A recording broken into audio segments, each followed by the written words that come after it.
ibadah kita dengan pujian datang ke hadirat.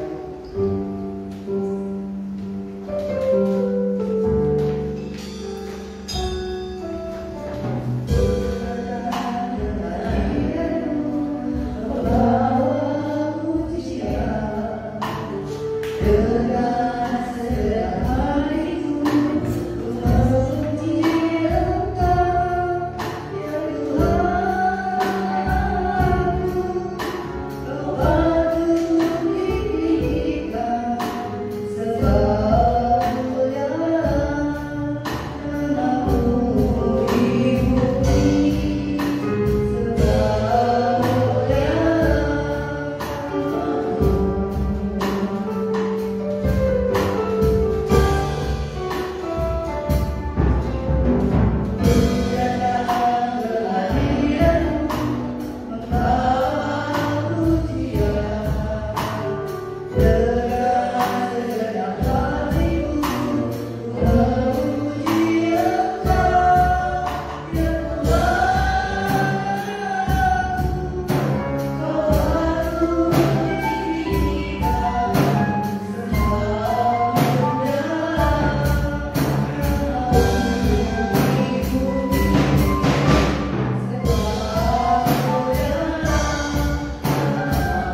Tapi tengengen kata orang Jawa. Tapi tengengen nih. Saya celupin air langsung diprudin ke tabung yang udah nyala terus apinya udah tinggi. Ternyata Tuhan itu baik. Begitu ditutup langsung mati. Sampai sekarang juga belum jadi betul, tapi masih bisa kepakai itu regulator itu. Ya, dalam pikiran saya tuh orang lain puasa besoknya tengah 4. Saya kebakaran rumah orang gimana kata saya tuh. Nah, sampai sekarang yang baru disaksikan hari ini saya masih dipendam di dalam hati bilang ini bantunya gimana?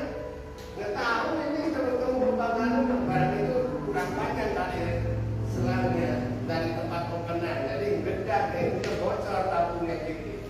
Ya puji Tuhan sampai hari ini saya tidak merasa apapun kecelakaan itu. Ya kalau bukan karena Tuhan mungkin udah hancur rumah orang karena berdekatan dan PT-PT yang di belakang. Ya puji Tuhan, Tuhan baik. Tiba pada waktunya pertolongan Tuhan benar-benar luar biasa. Terima kasih kepada Ibu Gembala, Bapak Gembala, saya Yusuf Pastori yang telah mendoakan kami sekeluarga pada hari ini. Kami bersyukur yang terutama kita diberi kesehatan selama berhari-hari dari awal puasa sampai sekarang, puji Tuhan. Karena yang terindah adalah kesehatan bagi kami. Soal berkat itu kalau kita lihat dari mungkin Tuhan juga berikan. Tidak akan tertutup berkat buat kami yang berjari lelah setiap hari apapun gak bakal kekurangan anak-anak Tuhan. Terima kasih atas waktunya. Tuhan berkati. Terima kasih buat kesaksiannya Pak Rahmat. Kami juga bertiga akan bersaksi akan menyanyikan lagu Berjuta Syukur.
Haleluya. Ada sukacita?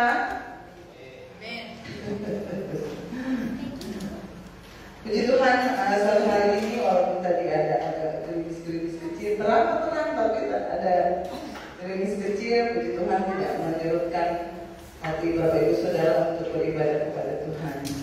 Kita bersyukur pada saat sore hari ini kita masih ada di dalam rumah ibadah untuk kita menikmati segala kebaikan Tuhan.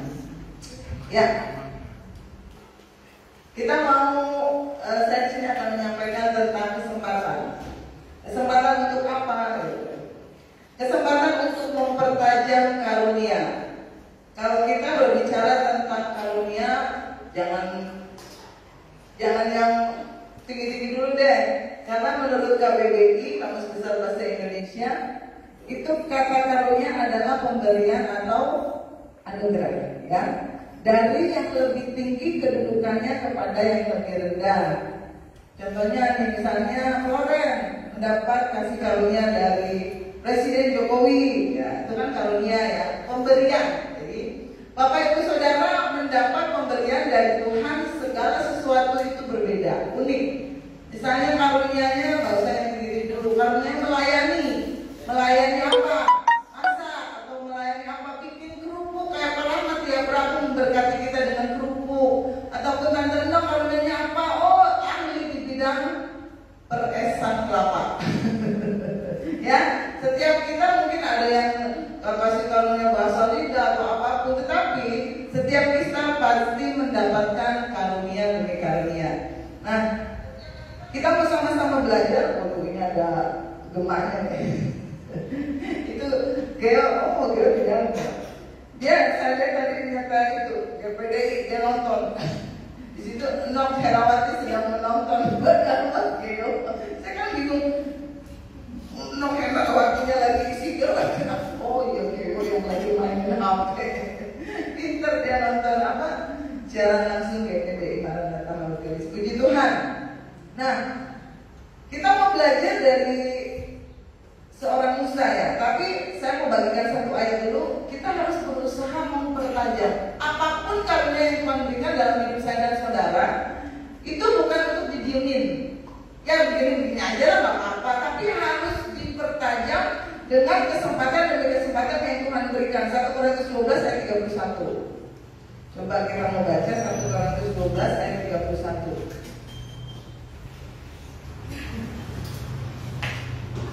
1 Korintus 12 ayat yang ke-31. Dewi kemana Ibu Sunan? Oh, tak nyusun naik sepeda. Naik apa nyusun? Oh iya benar. Ya.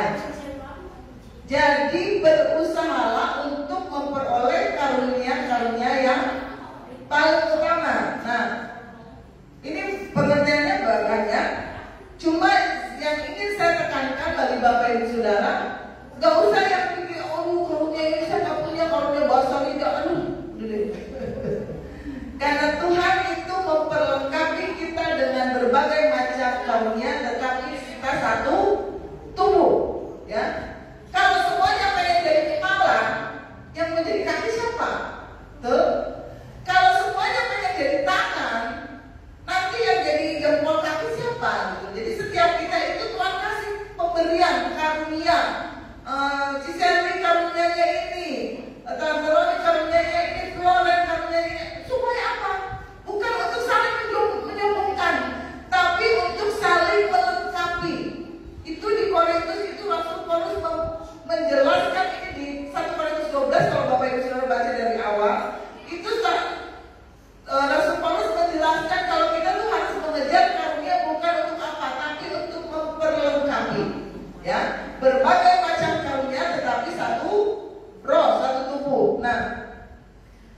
belajar dari seorang Musa.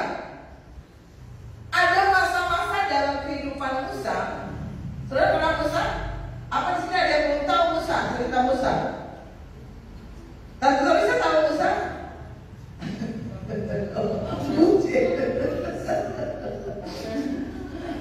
Itu di belakang ada Moses. Moses bahasa Inggrisnya Musa. Nah, nanti saya kenalin Tante Lisa ya kalau belum kenal. Saya juga kenal. Ada masa-masa dalam kehidupan Musa, Tuhan bawa dalam satu titik perubahan yang sangat drastis.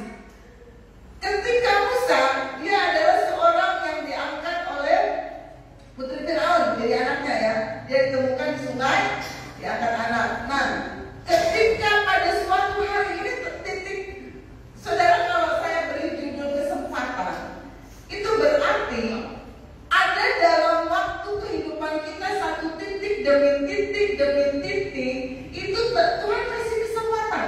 Untuk apa? Kita tuh ngejar karunia pemberian dari Tuhan. Tapi Tuhan beri itu lewat kesempatan demi kesempatan demi kesempatan. Kadang-kadang orang Kristen melewati setiap kesempatan. Karena kesempatan yang Tuhan berikan itu bisa jadi dalam bentuk proses. Misalnya di seri kehilangan ya, kehilangan beberapa waktu lalu, kehilangan seseorang yang dicintai. Itu proses. Proses untuk membentuk mungkin sisanya lebih kuat, lebih sabar. Nah, kadang-kadang orang gak mau seperti itu. Maunya, oh saya mau langsung sabar, saya mau langsung kuat. Gak bisa. Harus ada proses. Nah, kita mau belajar dari seorang Musa. Ketika pada suatu hari, Musa itu membunuh salah seorang Mesir. Dia lihat nih, wah sebangsanya lagi diperbudak, dibunuh lagi diam-diam. Ternyata ada yang lihat. Keesokan harinya, ketika dia merasa ada orang yang lihat kalau dia sedang membunuh seorang Mesir, dia kabur. Karena takut Raja Firaun ngejar dia. Dia kabur dalam pelariannya. Saudara tahu, bukan 1 bulan 2 bulan, selama 40 tahun Musa menjadi hidup sebagai pelarian. Nanti kita akan baca ketika dia di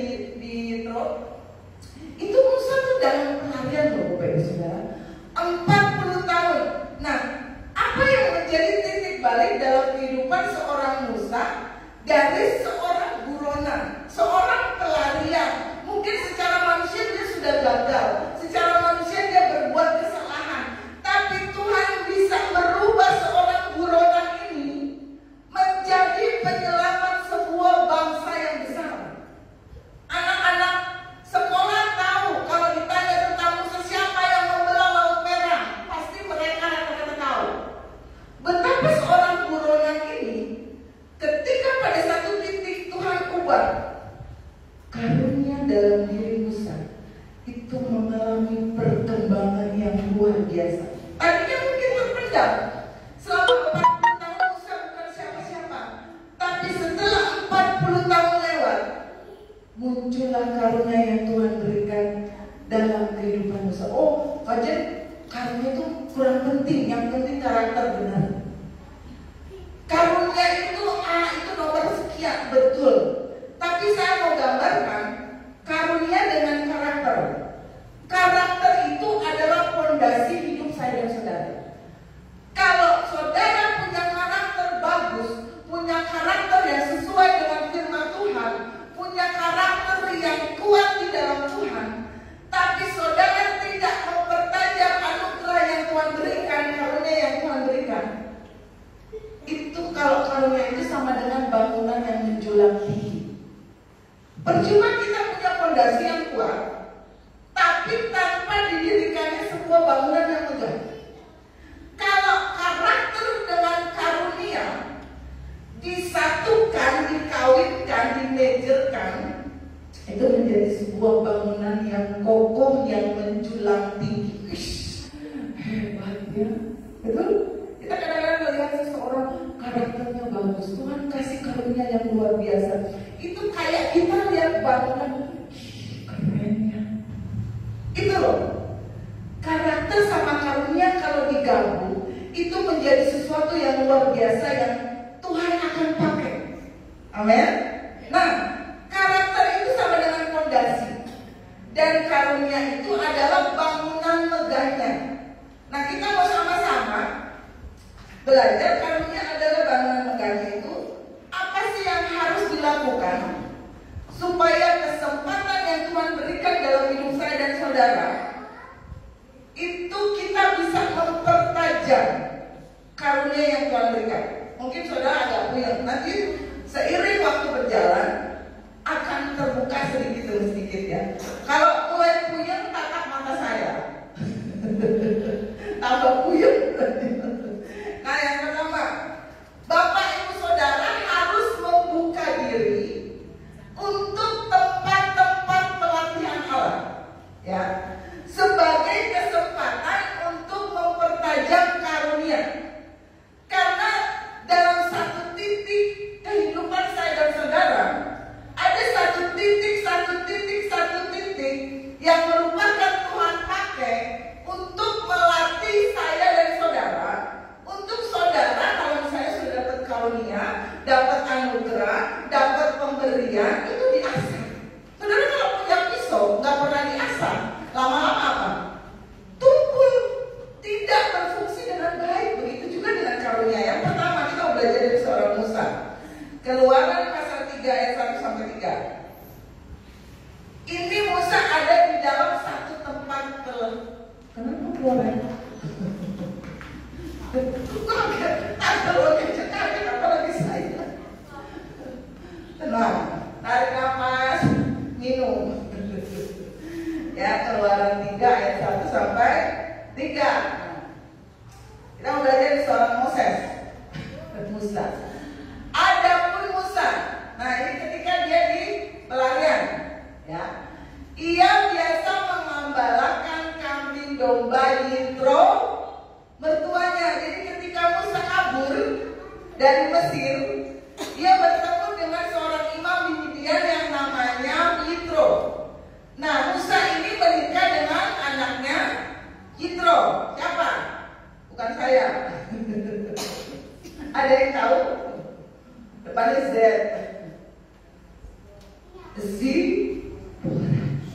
Sekali, nah ini titiknya ya saudara. Saudara kalau dalam hidup ini menemukan titik-titik pelatihan Tuhan.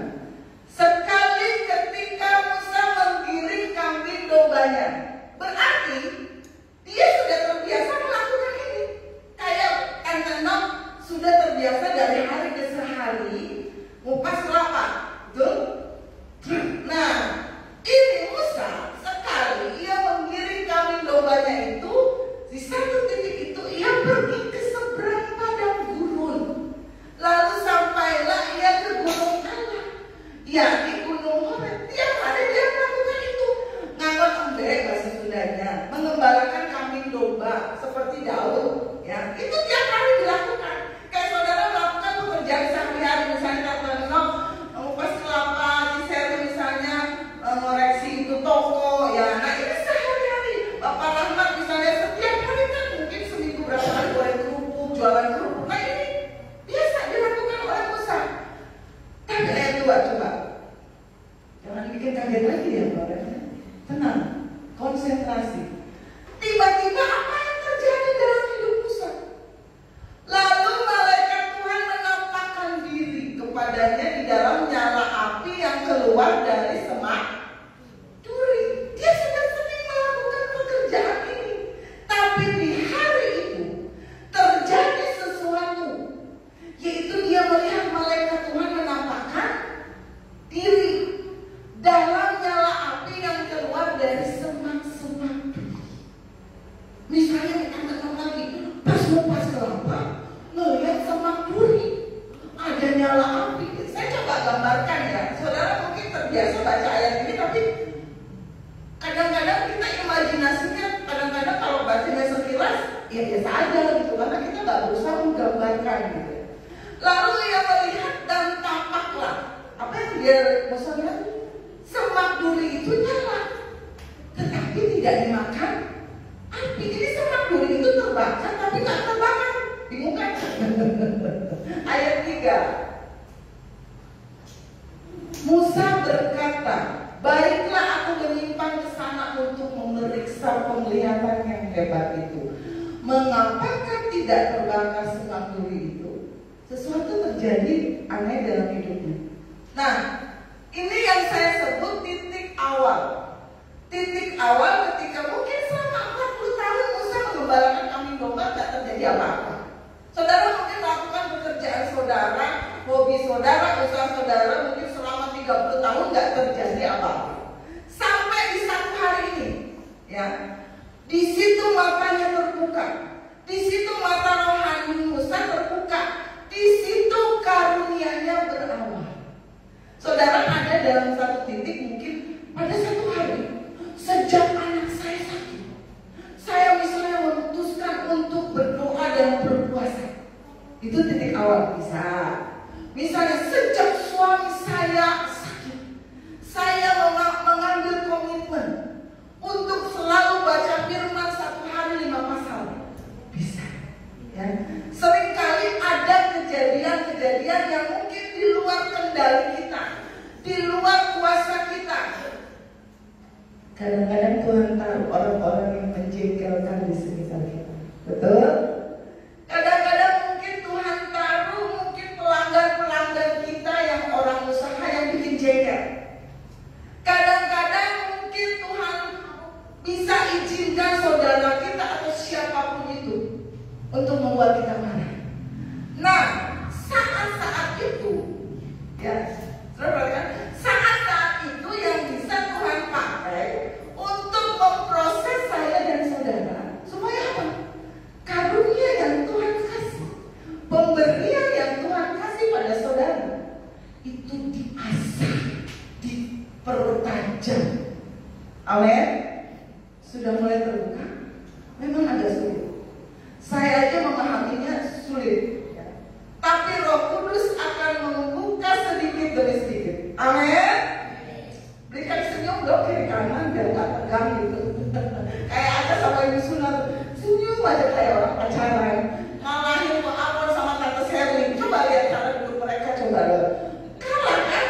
Ini si Sherly sama apa aja ada jarak. Itu mereka pegangan tangan. Antara ini mau pegangan tangan terus.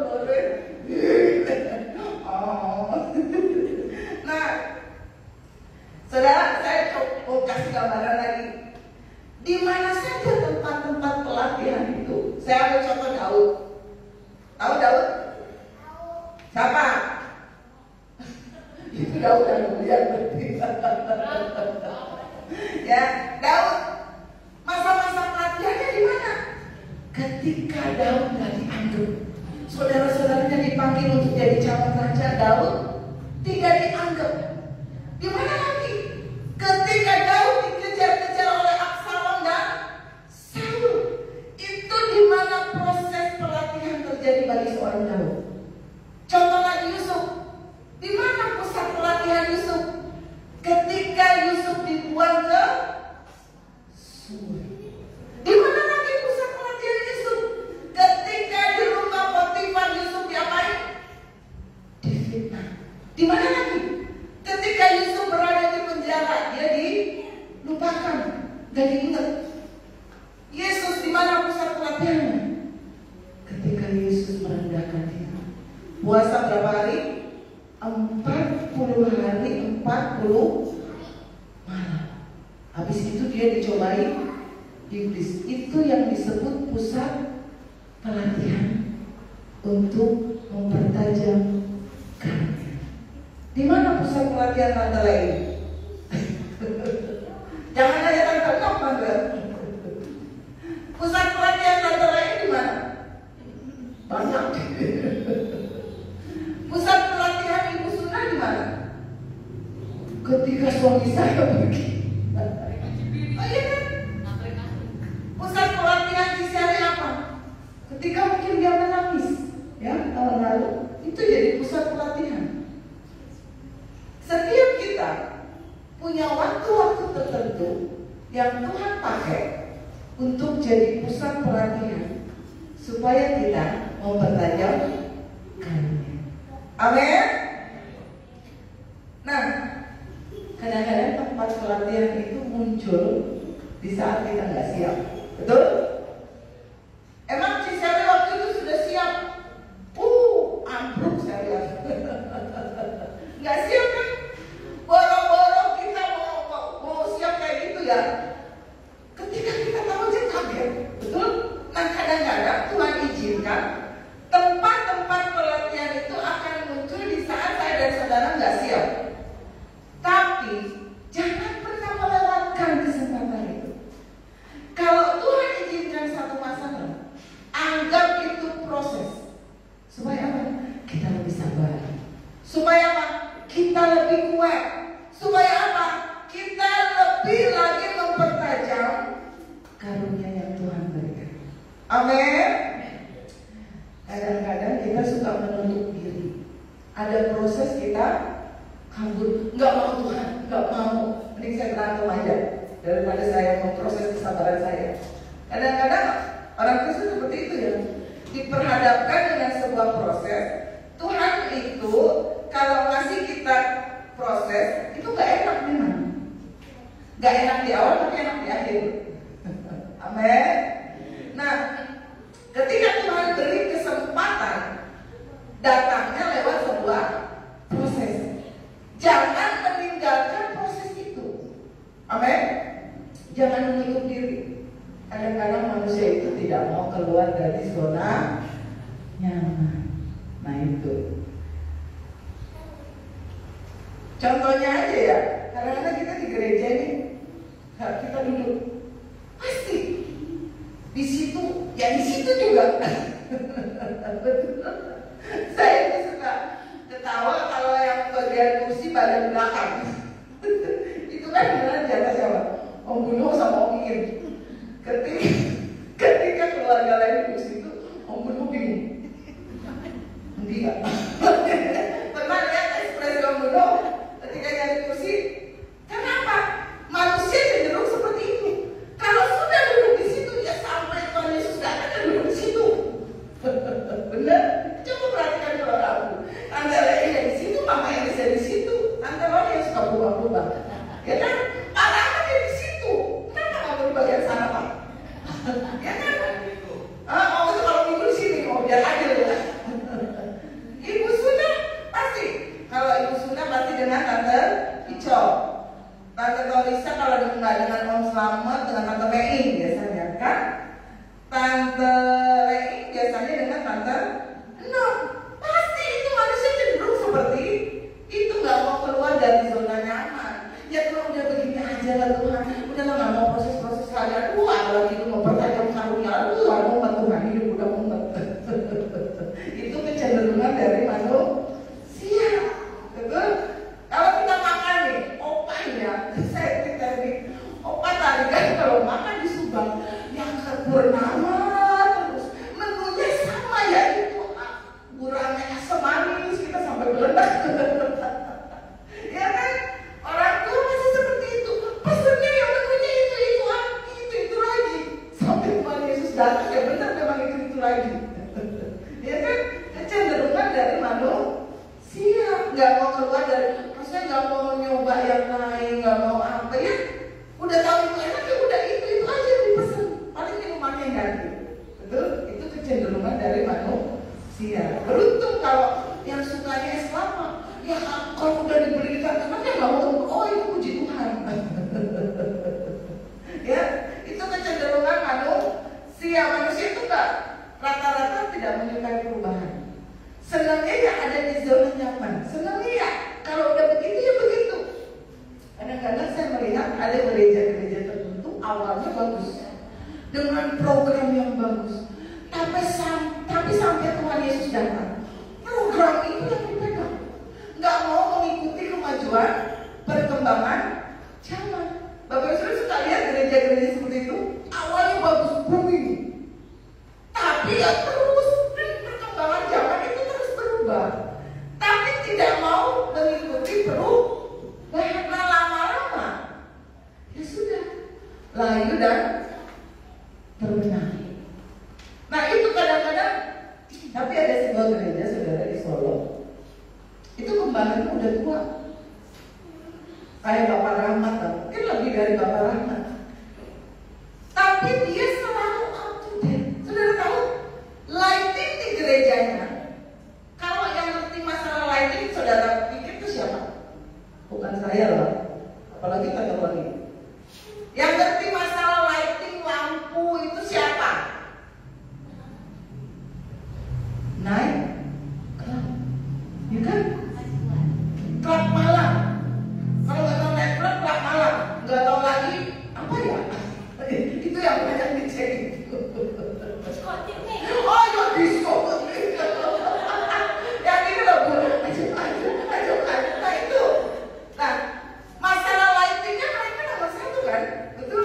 Saya nggak pernah masuk sih. Jujur saya belum pernah masuk. Tapi kalau saya lihat di film-film, di sinetron-sinetron itu setting lampu mereka, lampu perlampuan mereka, itu mereka kuasai, betul? Itu dari sorot di sana, di sini, itu mereka paling bagus. Nah, gereja ini, walaupun gembalanya sudah tua, apa yang mereka lakukan? Mereka bertanya, istilahnya bekerja sama. Bisa dengan klub malam. Kalau kita nanti bawa ke yang kerja sama waktu tadi. Tapi mereka enggak. Mereka benar-benar profesional. Mereka bertanya kepada lightingnya kan malam. Sehingga lighting di gereja mereka, gembalanya bilang harus yang terbaik. LCD-nya harus yang terbaik. Kenapa? Harus up to date. Mau tidak mau, betul? Dulu zamannya sebelum LCD apa? Yang pakai apa? OHP. Lampu nyala terang banget. Jadi kalau yang itu bersinar penuh kemuliaan. Kalau yang pegang itu, saya pernah alami di Jogja. Terang banget. Tapi kan lama-lama kita pakai ini. Lama-lama itu di gereja-gereja lain ada yang pakai televisi yang gede. Itu kita harus ikutin, saudara. Jangan nggak usah kita kayak gini aja. Bisa-bisa jemaatnya juga pindah. Bukan apa? Bukannya kita melihat aksesoris yang enggak. Tapi mau tidak mau gereja Tuhan juga harus mengikuti perkembangan zaman. Nah ini siaran langsung ini kalau yang megangnya gaptek nggak tahu apa-apa bisa nggak jadi siaran langsung? Bisa. Siaran langsung ini bisa memberkati banyak. Siapa tahu tadi ada yang melihat Tante Enom, Tiloni, Cisari nyanyi, diberkati. Siapa tahu? Mungkin orang Amerika nonton, beautiful, so sweet, lagunya menyentuh hati. Kita kan nggak tahu kan apa kemajuan. Kita nyanyi di sini di Logelis bisa didengar di Amerika. Siapa lagi? Nah, gembala ini selain dia menguasai, dia orangnya sudah tua. HP-nya aja tombolnya gede-gede kayak lagu. Kalau pencet tuh nggak bisa pakai jempol, tapi gimana? Tapi dia mau belajar. Pada suatu hari dia pergi ke Kolombia, ada seminar. Dia sebelumnya ngajak seseorang. Kalau Kolombia bahasanya apa ya? Bukan bahasa Inggris ya pasti. Bahasanya apa dong? Spanyol apa apalah. Dan dia nggak ngerti. Dia ngajak seseorang di cancel pada hari H. Jadi dia berangkat sendiri untuk mengikuti seminar yang bahasa pembicaranya dia nggak ngerti.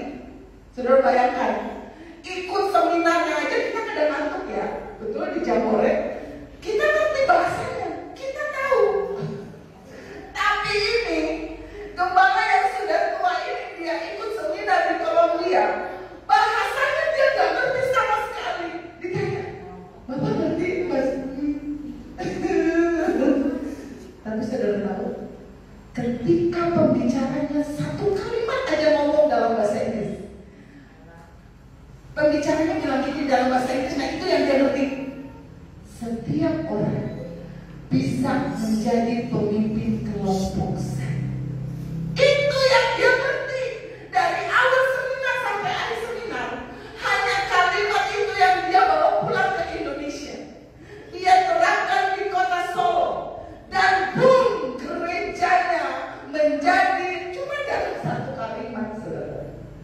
gerejanya menjadi gereja kelompok dengan mengembangkan sistem kelompok sel menjadi gereja yang terbesar di Asia dengan sistem kelompok sel.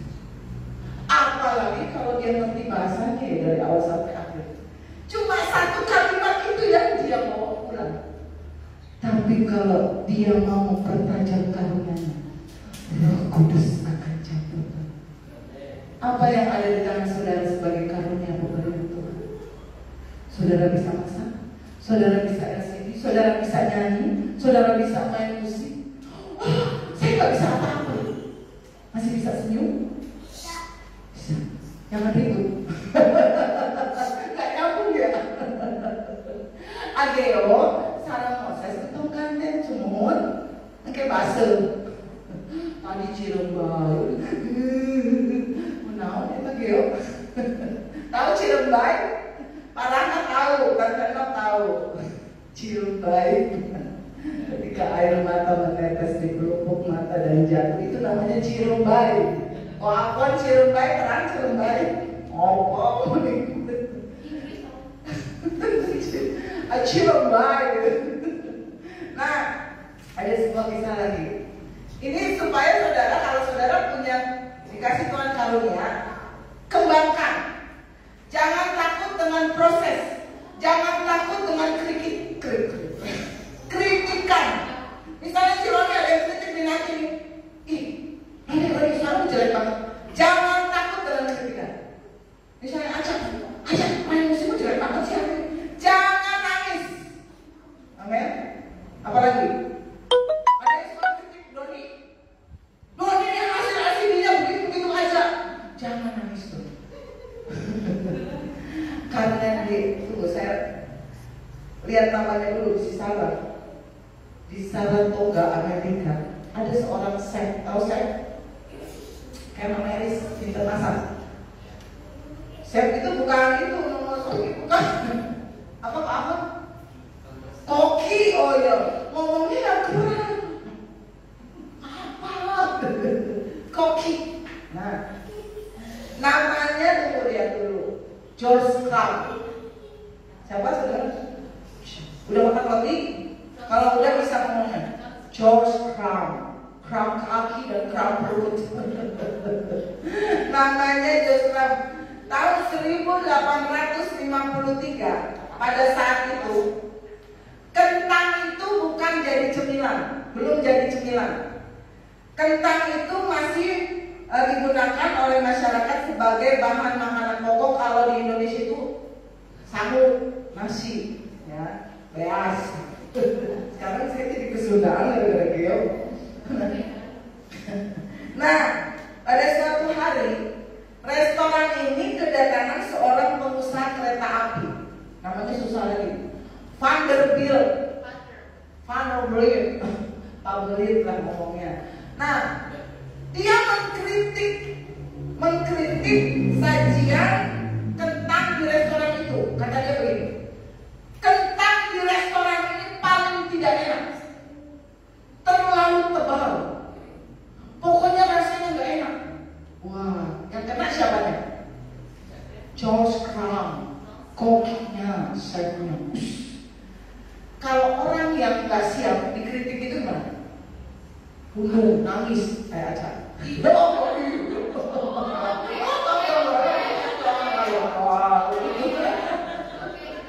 Ya, nah, George Crumb itu nggak nangis. George Crumb nggak bunuh, besoknya misalnya nggak masuk kerja. Tapi dia berinovasi.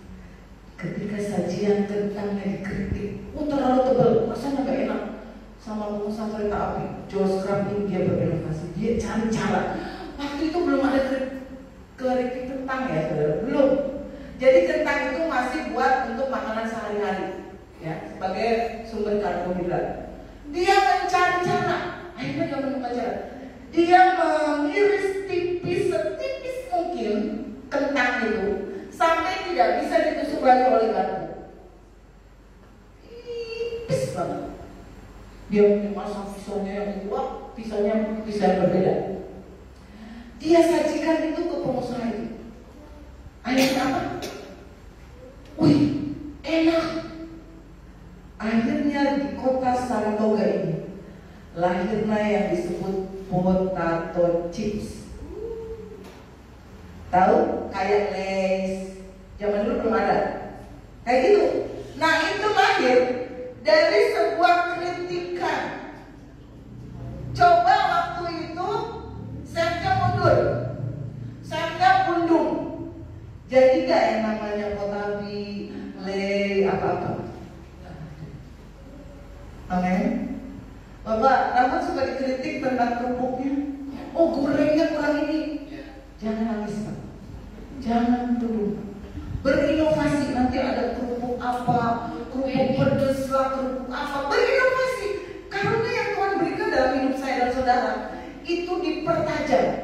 Tante Torisa bisa masak nih, berinovasi dengan masakan. Ya, Dewi ini berinovasi dengan pengetahuan. Tasya, Moses berinovasilah dengan musik. Itu karena yang Tuhan berikan. Oh apa? Karunia apa? Naik motor. Berinovasi. Buka bengkel. Bengkel yang belum pernah ada di Haudris. Nah, mogel lah, modus lah. Itu inovasi. Jadikan kritikan sebagai kesempatan untuk mengembangkan karunia-karunia yang Tuhan berikan bagi saya dan saudara. Itu yang pertama. Yang kedua, Tuhan itu memberikan karunia spesial bagi setiap orang. Jangan suka iri dengan karunia yang diberikan kepada kita. Itu suaranya bagus banget, saya jadi minder. Itu ya kalau main musik pinter banget, saya jadi minder nyanyinya. Jangan.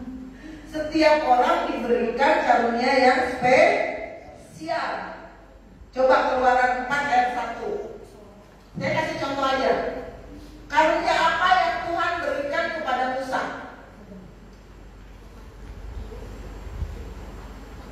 Nah, ketika Tuhan menampakkan diri kepada Musa di semak belukar itu,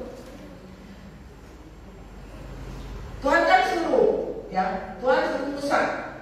Coba ayat 2. Tuhan berfirman kepadanya, apakah yang ada di tangan itu? Ya Musa apa? Tongkat. Kalau sekarang saya tanya, apa yang ada di tangan saudara? Jawabannya apa? HP. Ya, saya cuma kasih ilustrasi. Sampai Ciseri gak jadi ngeluarin HP. Ya kan? Tuhan berfirman, apa yang ada di tanganmu? Zaman dulu belum ada HP. Jadi jawabannya apa? Tongkat.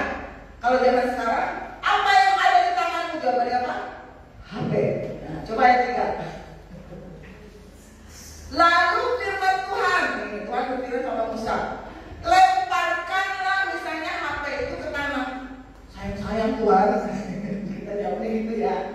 Dan ketika dilemparkannya ke tanah, maka tongkat itu berubah menjadi apa? Ular. Sehingga Musa, tadinya yang di tangannya apa? Tongkat. Terus kata Tuhan, coba lempar tongkat itu. Berubah jadi apa? Benar gak kalau Musa lari? Benar. Masa Musa lari mendekat? Nanti kan gak mungkin. Ular diajak lari, pasti dia kabur. Nah itu, sehingga Musa lari meninggalkan ular itu. Coba ayat 4. Apa yang titik-titik inilah Musa berubah.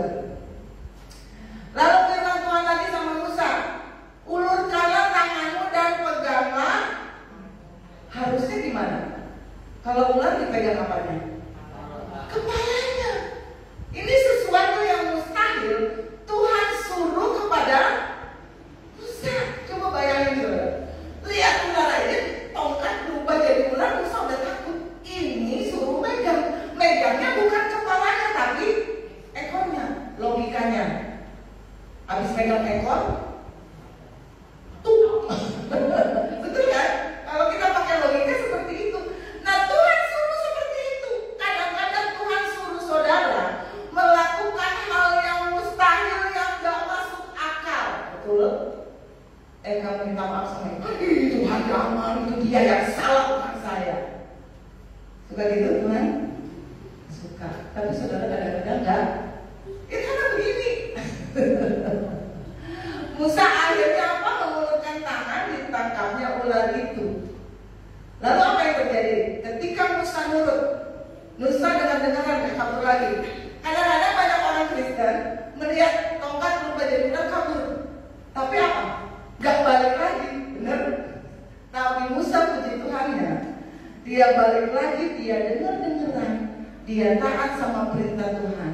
Diulurkan tangannya, ditangkapnya ular itu. Apa yang terjadi? Tongkat, lalu ular itu menjadi apa? Tongkat. Karena apa?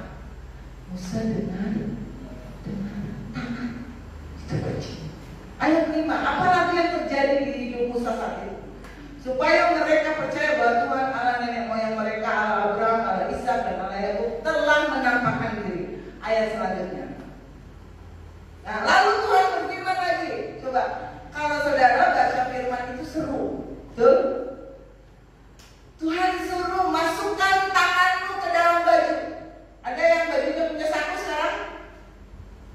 Ada sakunya? Masukin. Saya nggak ada. Saya ada ya. Lalu Tuhan bilang apa? Tarik. Apa yang terjadi? Tangannya kena kapok nggak? Tadinya tangannya sehat. Pas dimasukin ke saku, ditarik oleh Musa, tangannya berubah kena kusta. Kadang-kadang manusia kalau gagal, kadang-kadang manusia berproses kapok. Nggak mau lagi Tuhan. Tuhan suruh apa coba di ayat 7? Ini Tuhan kita kadang-kadang seru. Sesudah itu firman-Nya, suruh masukin lagi tanganmu kembali ke dalam. Lah, tadi yang pertama dimasukin keluar apa jadi kusta, borokan lah kalau sekarang. Jadi beranak. Saudara kalau suruh masukin lagi, mau nggak? Jangan-jangan nanti tangan saya hilang. Lah saudara baca ayat ini enak aja karena udah ada. Lah Musa yang waktu itu menghadapi gimana coba? Tangan pertama tadi keluar kusta. Lah yang kedua kalau tangan saya hilang gimana Tuhan? Betul? Kadang-kadang kita suka kapok. Kalau kita gagal, Tuhan nggak lagi deh. Udah nggak mau lagi masuk-masukin kata mau lagi nggak mau lagi. Tapi kunci yang kedua Musa tangan dia dengar-dengaran. Musa memasukkan tangannya kembali ke dalam bajunya, ditarik lagi. Tangannya pulih. Kalau saudara berkenan taat, itu karunia saudara dipertajam. Ini Musa lagi diproses oleh Tuhan. Coba ayat 8. Karena Tuhan lagi, kalau mereka nggak percaya sama tanda-tanda kayak tadi, maka mereka akan percaya kepada tanda mujizat yang kedua. Ayat 9. Dan jika mereka nggak percaya lagi, maksud Tuhan apa? Menyuruh Musa untuk membawa keluar bangsa Israel dari Mesir. Kalau saudara baca ayat ini, karunia yang Tuhan berikan buat Musa itu apa? Di ayat-ayat tadi. Kalau saudara baca ayat-ayat tadi, Tuhan kasih karunia Musa apa? Membuat tanda mujizat. Betul? Kalau saudara perhatikan, tongkat dilempar ke tanah jadi ular. Simsalabim dong. Terus tangannya yang berarti dimasukkan keluar jadi kusta, masuk lagi jadi besi. Itu Tuhan ingin tunjukkan kalau Musa sedang mendapat karunia untuk membuat tanda-tanda mujizat. Tuhan ada maksudnya untuk membawa bangsanya Musa keluar dari tanah. Sebelumnya Musa gak punya karunia itu. Selama 40 tahun dia menjadi pengembala di Yitro, dia gak punya karunia ini. Tapi saya mau bilang sama saudara, apa yang belum terlihat bukan berarti tidak ada. Siapa tahu setelah Ciloni jadi WR malam ini, besok Ciloni berkobar-kobar. Amin sih. Kan sudah bertambah di 3 hari.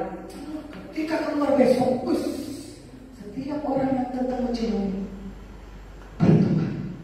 Sekali Ciloni ngomong, orang itu bertobat. Kita nggak tahu. Betul? Ini titik balik Musa. Musa itu nggak langsung memiliki karunia ini. Tuhan kasih proses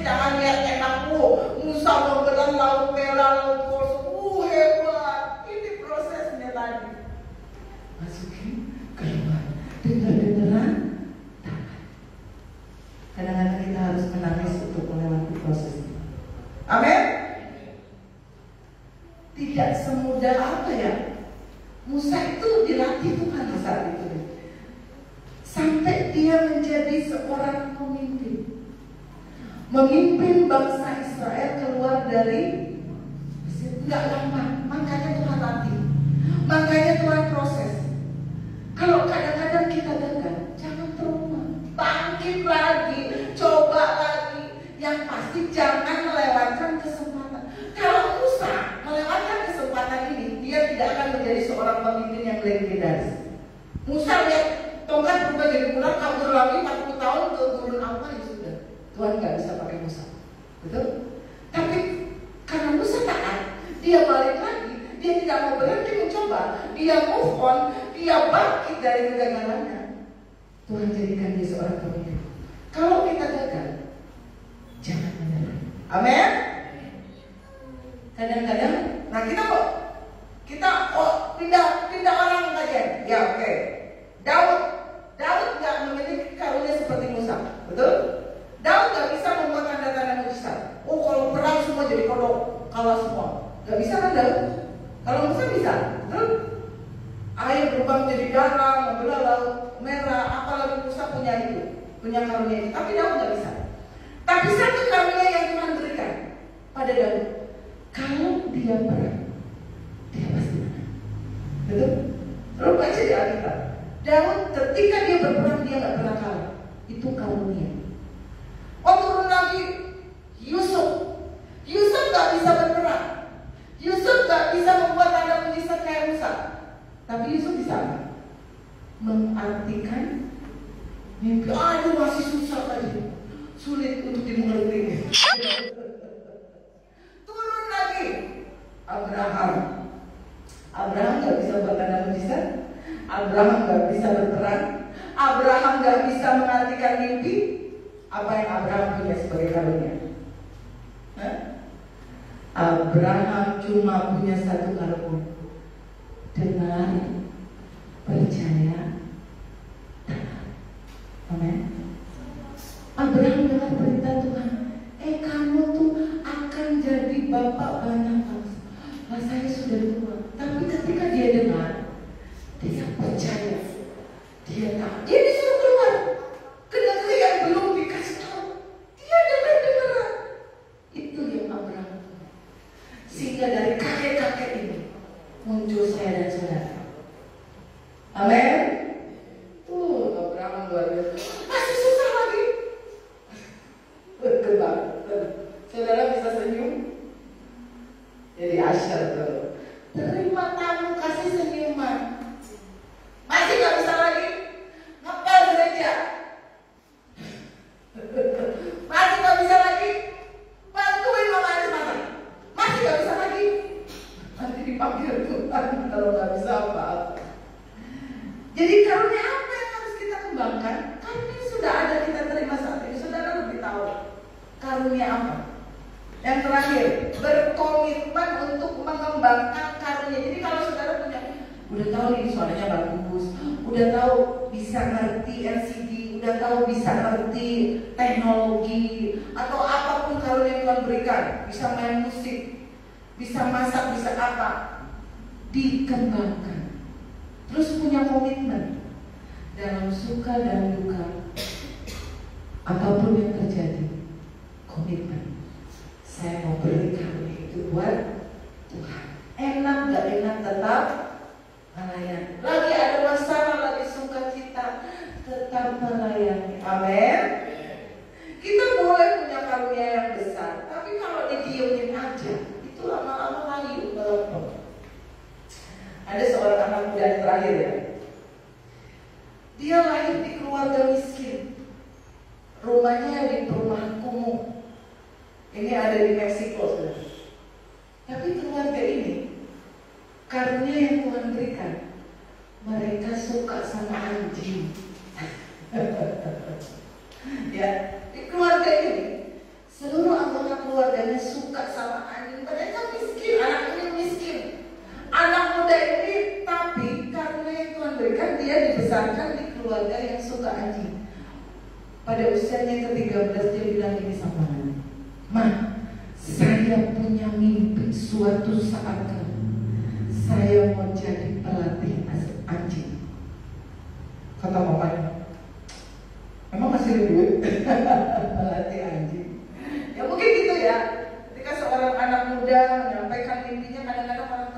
mengapa? Emang bisa ya kamu gitu kan? Kadang-kadang kita diremehkan ya. Akhirnya dia berjuang dari Meksiko, dia memutuskan untuk pergi ke Amerika. Pada zaman dulu orang pergi ke Amerika itu nggak naik pesawat, apalagi dia keluarga miskin. Jadi dia menyeberang jadi pendatang ilegal. Untuk sebab nyampe di Amerika itu aja dia sudah berjuang. Ada temannya yang ditembak mati, ada temannya yang hanyut di sungai karena ilegal, diam-diam, sembunyi-sembunyi. Ada penjaga itu langsung dia mereka masuk. Akhirnya dia berhasil masuk ke Amerika. 2 bulan pertama dia harus tidur di kolong jembatan. Sudah bayangkan, tidur di kolong jembatan di lorong-lorong yang sempit. Kadang-kadang dikejar sama polisi, Satpol PP kalau di Indonesia. Ya, nah akhirnya dia mencari sebuah pekerjaan yang sesuai dengan bidangnya. Kan dia suka anjing tuh. Akhirnya kalau di Amerika itu saudara, banyak yang nggak mau punya anak, tapi mereka suka anjing. Jadi mereka kadang-kadang ya, daripada mereka punya anak, mereka lebih suka pelihara anjing. Itu di Amerika. Jangan ketawa, emang begitu ceritanya. Jangan membuat saya pusing. Akhirnya apa yang dilakukan? Ini namanya Cesar Millan. Saudara kalau lihat acaranya di YouTube, ini anak. Suatu hari dia istilahnya gratis lah, ngajak bermain anjing-anjing tetangga-tetangganya. Sini, saya ajak main. Wah, dia udah berinovasi. Anjingnya itu dia pakai skateboard gitu. Anjingnya yang narik dia. Kan orang jadi seneng ya. Siapa yang itu anjingnya diajak main, dia dilatih. Jadi anjing yang bergemuk kayak begitu dilatih sebenarnya. Pokoknya dilatih bisa ini bisa itu. Dia memang demen anjing gitu. Itu kesukaan dia. Akhirnya dia istilahnya kan setiap hari dia ketok, siapa yang mau saya ajak main anjingnya gitu kan. Saya kembaliin. Pada suatu hari dia mengetuk sebuah rumah yang namanya Janet Smith. Dia adalah istri dari Will Smith. Tahu dong yang suka nonton film, ya, artis. Akhirnya pada saat itu dia ngomong gini ke Janet Smith, saya pengen punya siaran. Diketawain tuh, kamu. Tapi benar, di kemudian hari, ketika hobinya ini menjadi hobi yang menarik perhatian orang, ya saudara, dia dapat slot siaran yang menampilkan siaran tentang anjing. Wow, saudara tahu? Namanya Cesar Millan, nih anak muda ini ya. Karunannya apa? Simple, pencinta anjing. Tapi dia bertajam terus, dia asah terus sampai waktu Tuhan itu terjadi dalam hidup. Saudara tahu, ketika dia sudah terkenal, acaranya ditonton oleh jutaan orang, seminarnya dihadiri oleh ribuan orang, buku-bukunya dibeli oleh banyak orang. Saudara bisa lihat di YouTube, cari itu yang namanya Cesar Millan. Nama siarannya saya lupa. Jadi dia beli berhektar-hektar tanah untuk dia melatih anjing-anjing, anjing apapun dia latih. Dan banyak orang yang suka beli anjing yang sudah dilatih oleh Cesar Millan. Dia jadi terkenal, cita-citanya tercapai, impiannya tercapai karena apa? Dia terus mengasah karunnya. Simpel karunannya apa? Cinta anjing. Cinta pecinta apa? Oh, cinta itu pecinta anjing. Pertajam itu cinta. Di Bandung kan cinta suka bermain dengan anjing ya. Itu pertajam kalau memang itu hobinya. Siapa tahu dengan hobi tersebut, dengan karunnya tersebut, Cinta jadi terkenal kayak Cesar Millan. Amin. Jangan melewatkan kesempatan demi kesempatan yang Tuhan berikan. Saya mau mulai musik. Tidak masalah siapa saudara dan saya, apapun karunia yang kita miliki, yang penting siapa yang ada dalam hidup kita. Itu yang penting. Saya mau kita semua berdiri.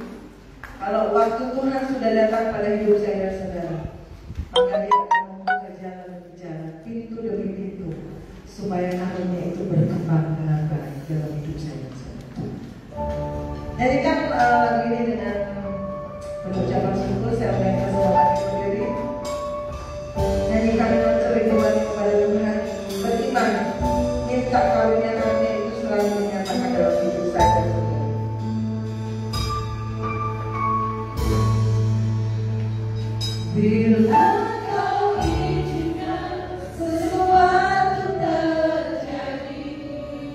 jangan trauma saudara.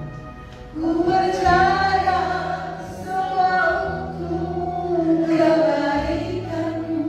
Nyanyikan dengan iman. Nanti telah tiba waktumu. Ku percaya kuasa-Mu memulihkan. Ini sekali lagi kita mau katakan kepada Tuhan. Bila Kau izinkan sesuatu terjadi. Mungkin ada satu titik terjadi dalam hidup saya dan saudara. Ku percaya semua untuk kebaikanku. Bila nanti telah tiba waktu. Percayalah, ku percaya kuasa-Mu memulihkan hidupku. Waktu Tuhan pasti yang terbaik. Walau kadang tak mudah dimengerti. Katakan dengan iman. Masih coba ku tetap percaya waktu Tuhan pasti yang terbaik. Biarlah kesempatan demi kesempatan yang terjadi di depan kita tidak kita lewatkan. Jangan menyerah, jangan trauma, jangan putus asa. Bangkit. Izinkan sesuatu terjadi. Percayalah kepada Tuhan. Ku percaya semua untuk kebaikanku. Bila nanti telah tiba waktumu, ku percaya kuasa-Mu memulihkan hidup. Katakan dengan iman. Waktu Tuhan pasti yang terbaik. Walau kadang tak mudah dimengerti. Lewati cobaan, ku tetap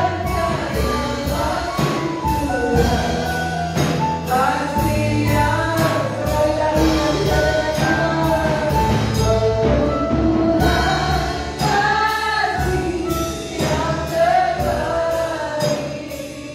Walau kadang tak mudah dimengerti. Lewati cobaan, ku tetap percaya waktu Tuhan pasti yang terbaik. Lewati cobaan, ku tetap percaya waktu Tuhan pasti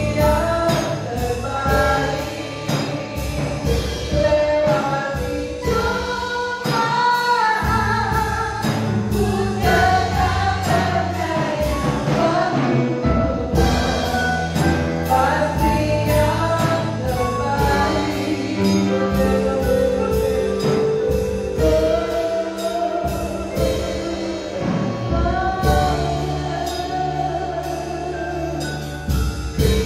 Kadang-kadang melewati percobaan, kadang-kadang kita melewati persoalan seperti Musa ketika di padang gurun. Tadinya dia bukan siapa-siapa, tadinya dia bukan apa-apa, tapi ketika dia dengar-dengaran dan taat kepada Tuhan, Tuhan ubah ketakutannya sebagai seorang buronan, sebagai seorang pelarian. Tuhan berikan dia suatu karunia, Tuhan berikan dia keberanian untuk dia menjadi seorang pemimpin bangsa Israel yang luar biasa. Mungkin saya dan saudara bukan siapa-siapa, kita tidak dipandang oleh orang lain mungkin, bahkan kita tidak dianggap oleh orang lain. Tapi kalau Tuhan ada dalam hidup saya dan saudara, kalau Tuhan kasih karunia demi karunia, talenta demi talenta, apapun itu, jangan berdiam diri. Asah karunia itu, pertajam karunia itu, biarlah nama Tuhan dipermuliakan dengan karunia-karunia yang Engkau miliki saat ini. Tuhan mau kita menjadi berkat. Tuhan mau kita berdampak. Tuhan mau kita diangkat lebih tinggi lagi dengan karunia, dengan karakter yang Tuhan bentuk dalam hidup kita. Sehingga ketika kita mungkin bukan siapa-siapa, tapi dunia boleh melihat siapa Tuhan yang kita sembah. Dunia akan melihat siapa Allah yang kita sembah siang dan malam. Tuhan akan tunjukkan tanda-tanda mujizat itu dalam hidup saya dan saudara. Tuhan akan buktikan kalau waktu Tuhan itu sudah datang dalam hidup saya dan saudara, itu adalah kesempatan yang tidak boleh berlalu dengan sia-sia. Kita harus gunakan setiap proses sebagai pusat pelatihan untuk mempertajam karunia saya dan saudara. Kalau Tuhan izinkan sesuatu terjadi hari-hari ini, percayalah itu semua untuk kebaikan saya dan saudara. Ketika waktu Tuhan, untuk Tuhan angkat saudara, untuk Tuhan berkati saudara, untuk Tuhan pulihkan saudara, itu pasti akan terjadi ketika kita mau tetap kuat, sabar, dengar-dengaran, taat, dan selalu percaya. Nyanyikan sekali lagi waktu ini dengan iman. Apapun yang saudara alami, apapun yang kita hadapi hari-hari, percayalah kesempatan Tuhan sebagai awal untuk kita diberkati dengan karunia berkarunia. Bila Kau izinkan sesuatu terjadi, nyanyikan dengan iman. Amin Tuhan. Ku percaya semua untuk kebaikanku. Dalam tiba beriman untuk waktu itu. Ku percaya kuasa-Mu memulihkan, karena waktu Tuhan pasti yang terbaik. Kasih yang terbaik. Kadang sukar untuk dimengerti, sulit untuk dijadi, susah untuk dimengerti. Tetaplah percaya.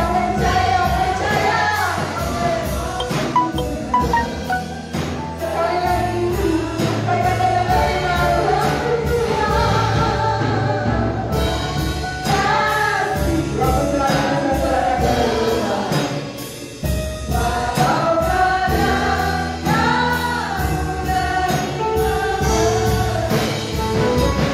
lewati cobaan, ku tetap percaya waktu Tuhan pasti yang terbaik.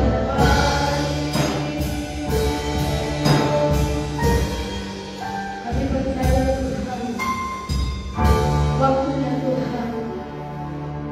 Kami mau menantikan itu dengan setia, dan kami mau taat kepada-Mu, melakukan apa yang menjadi kehendak-Mu dalam kehidupan kami. Beri kami orang-orang yang benar-benar Tuhan mau bekerja sama dengan Tuhan. Laksanalah setiap kehendak-Mu dalam kehidupan kami, supaya kami semakin hari semakin berkenan kepada-Mu Tuhan. Lewat karakter kami, lewat semua karunia yang Tuhan sudah berikan hari ini bagi kami, untuk kami boleh memanfaatkan waktu selama waktu masih ada, selama kesempatan ini masih terbuka bagi kami Tuhan.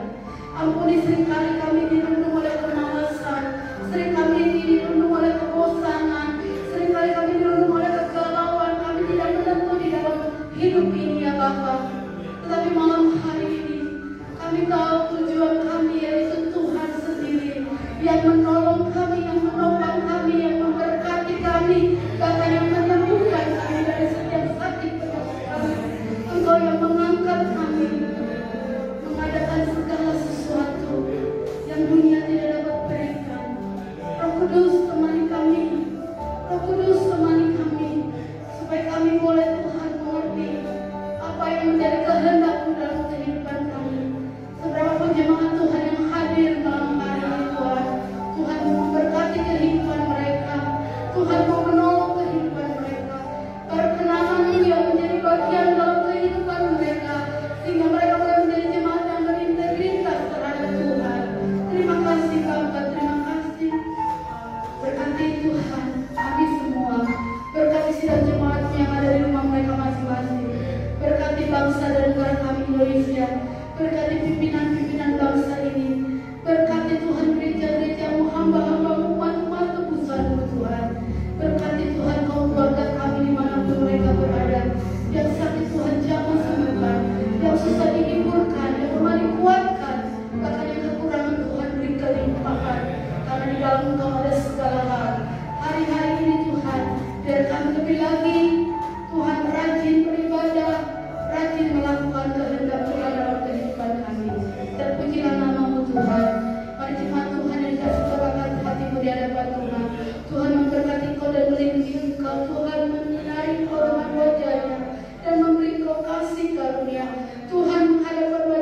Bapak Ibu anak